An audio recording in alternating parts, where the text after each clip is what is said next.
بنی اسرائیل کے ایک آدمی نے دوسرے سے 1000 دینار قرض مانگا۔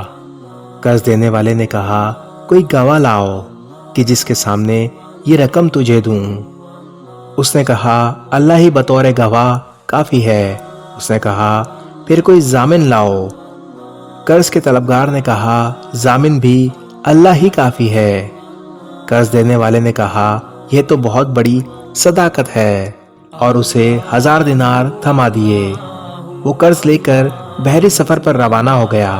وہاں جب اس نے اپنا کام مکمل کر لیا تو واپسی کی سواری کی تلاش میں آیا کہ وقت مقررہ پر قرض لوٹا سکے، مگر وہاں کوئی سواری نہ تھی جس پر سوار ہو کر وہ قرض دار کے پاس پہنچ سکے۔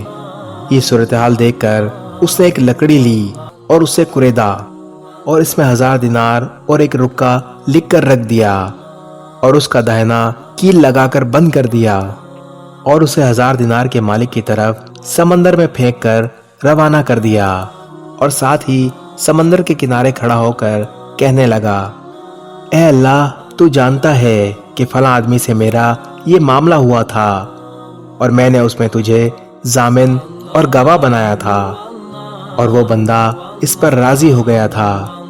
اب صورتحال تیرے سامنے ہے، اب یہ امانت میں تیرے سپرد کرتا ہوں، تو اسے اس تک پہنچا دے۔ پھر اسے سمندر کے حوالے کر دیا۔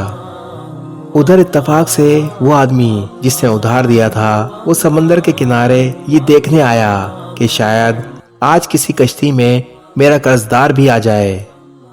سمندر کے کنارے کھڑے ہو کر اس نے دیکھا ایک لکڑی اس کی طرف آ رہی ہے۔ اس نے وہ اٹھا لی کہ اس کا ایندھن بنا لے گا۔ اس نے لکڑی کو توڑا تو اس میں سے 1000 دینار اور رکا اسے مل گیا۔ بعد میں وہ قرضدار آدمی بھی کسی طرح پہنچ گیا۔ اس نے اپنی مشکلات بیان کی اور ساتھ ہی 1000 دینار قرض خواہ کی طرف بڑھا دیے کہ نہ معلوم پہلے والے پہنچے کہ نہیں۔ وہ کہنے لگا، تو نے مجھے سمندر کے راستے جو 1000 دینار بھیجے تھے وہ مجھے مل گئے تھے۔ یہ 1000 دینار اپنے پاس رکھو، اللہ آپ کا بھلا کرے۔ بخاری شریف حدیث نمبر 2291۔